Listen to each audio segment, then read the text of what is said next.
Exclusive heads up, Detroit. Something just moved behind the curtain in Allen Park.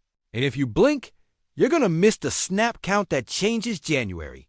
No leaks. No cute hinting, just know this. The cornerback board you saw this morning is already outdated. And the upgrade isn't a practice squad Band-Aid. This is a veteran chess piece with playoff scars and a memory for root. Stems like a librarian on caffeine. Keep your cool and keep your seat.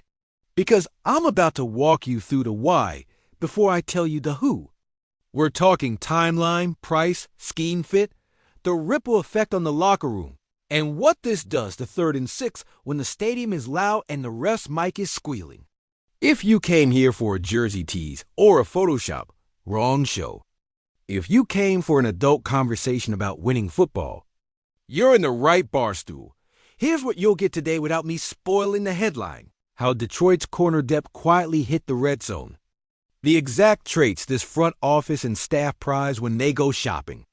Why a certain veteran matches those traits cleanly. What it means for your rookies and your rotation. And how to structure a short-term deal that doesn't mortgage a single minute of next year's flexibility. No fairy dust, no sources say. Karaoke, just football. Logic that lines up with what they've done since this regime took the wheel. By the way, you're watching Lions News Fan Report. Hit subscribe. Drop a like if you live for defense that tackles. And let's turn this rumor mill into a scouting meeting. We do receipts here. We do nuance. And occasionally, yes, we do petty victory laps when they earn it. Let's lay the ground first. The corner room got hit with the kind of bad luck that makes you double count helmet starters nicked, depth stretch, and special teams bodies asked to moonlight outside. On paper, it was one of the most fortified rooms in August. On the field, October decided to be October. That's life in the league. You're one awkward land, one stinger, one overextended rep away from calling an Uber for a boundary corner. Zoom out to the philosophy of Brad Holmes and Dan Campbell. They don't panic shop. They buy traits and temperament, ideally on short-term value that can play right now without a 3-week onboarding seminar. When the front seven got dinged last year, they didn't chase shiny names. They chased playable adults guys who could cover a kick at 12:59 and fit a run at 101. The blueprint is clear, dependable, communicative, football IQ heavy. Scheme wish list. Versatility to live inside and outside, willingness to tackle like it's November, and eyes trained to the quarterback without losing the man. This defense mixes match cover, flips the pitcher post-snap, and dares you to be wrong with your leverage just once. If you can pass off routes like a point guard and thud in the alley without whiffing, you're in the cart. If you're allergic to contact, there's the door, market scan. You could poach a practice squad vet who's seen ball but hasn't closed a game in a while. You could overpay in picks for a headliner from a bad team and then hold your breath about the cap. Or, this is where the conversation turned this week, you could grab a proven, smart, big moment corner who can tilt passing downs without hijacking the depth chart when everyone's healthy again. There's a name that kept popping up in league. Chatter the last 48 hours. Checks the slot outside box. Communicates like a coach. Doesn't melt in January. He's not a splash move because splash is for highlight channels. He's a solve. And solves travel. All right, cards on the table. The move on deck is Kendall Fuller to the Detroit Lions. Now that we've said it out loud, let's talk fit before feelings. Fuller's calling card has never been raw blaze speed. It's angles, eyes, and anticipation. He plays like a veteran safety trapped in a corner's body, which is perfect for a defense that wants to bait throws and rally the tackle. He can live in the slot, survive outside, and this matters he tackles like the play actually counts. Detroit doesn't tolerate business decisions on the boundary. Fuller makes business look personal. Mechanics. This always comes down to money, medicals, and timing. You don't hamstring future extensions for a patch. You set an adult contract. If this materializes the way it's being discussed, think short-term, team-friendly, strong on playtime and playoff win incentives. That's how you respect the room, respect the cap, And respect the reality that your rookies are still the long-term plan. Fuller becomes the stabilizer now. The kids become the force multiplier later. What does this do to the rotation? Immediately, third down gets saner. Your nickel packages stop feeling like Jenga. Motion doesn't scramble the picture because Fuller has seen every bunch, every stack, every nasty split trick you can throw. He'll communicate it, pass it off, and point guys into place. That settles the back end, which buys your pass rush a half second of oxygen, which suddenly makes the whole operation look 10 IQ points smarter. Culture and communication. Detroit's defense talks on purpose. They point, they nod, they echo.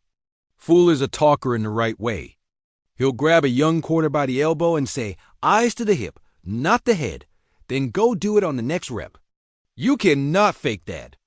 And when the weather turns and a playoff seed is on the line, you'd rather have the guy who's played those leverage downs than another project you're praying learns it by Thanksgiving. Risks? Of course, mileage matters. You don't ask him to live on an island against the league's track stars for 60 snaps and pretend he's 23. You play to his strengths inside leverage, vision, pattern match, rally, and wrap. Give him help over the top when the alignment screams shot.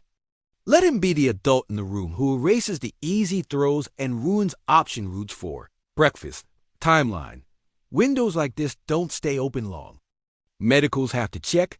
The number has to feel fair. And front offices around the league are all placing the same calls. But the chatter is hot because the logic is clean.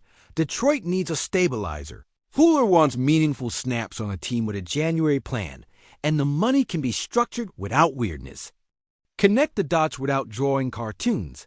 Let's hit the trickle down. With Fuller in the building, you can be careful with your young studs. Deploy them in spots that build confidence instead of throwing them into a blender of option routes on the road. The slot stops being a field trip. It becomes a workstation. And Avanta, Amik, Rock, whoever's in the mix that week gets put into clearer, saner roles that match what they do best. Coaches love menus. Fuller gives you more items without rewriting the kitchen. Quick chessboard moment. Offenses love hunting Detroit with stacks and switch releases when bodies went down. Fuller ruins that. He's seen the switch, he's lived the pick, and he doesn't panic when the picture changes after the snap. You'll feel it immediately on third downs, especially against teams that spam crossers to manufacture YAC. The rally and tackle gets cleaner. The missed tackle tax disappears. And suddenly the punt team is your new best friend again. Got cap reality check for the grown-ups. The front office has been threading needles for 2 years. This doesn't change that. A short-term, incentive-tilted structure keeps powder dry for your own guys while acknowledging that seeding matters now. Good teams sign adults in October. Great teams sign the right adult. This is the ladder dot now. Let's address the elephant in the feed. Is this fact or speculation? Here's the straight talk. The move is being discussed. The fit is real, the interest is mutual, and multiple conversations have suggested it's trending the right way. Until pen meets paper, it's a high-confidence rumor, not an official transaction. Don't buy a jersey tonight. Do buy the logic. Your turns sound off below. Would you bring in Kendall Fuller on a short-term, incentive-heavy deal to settle the slot and steady the room while the young corners heal and grow? How many snaps inside versus outside would you assign him in week 1? And against which matchups would you give him the green light to travel? And what's your comfort number on guarantees so we keep the flexibility we'll need for extensions? My personal opinion before we wrap, I'm in. As a speculation, it's the kind that honors how this team actually wins communication, tackling third down Sandy without lighting the cap on fire. If it lands, it's the kind of adult October move that pays off in January. And again, this is a speculation, not an official announcement yet.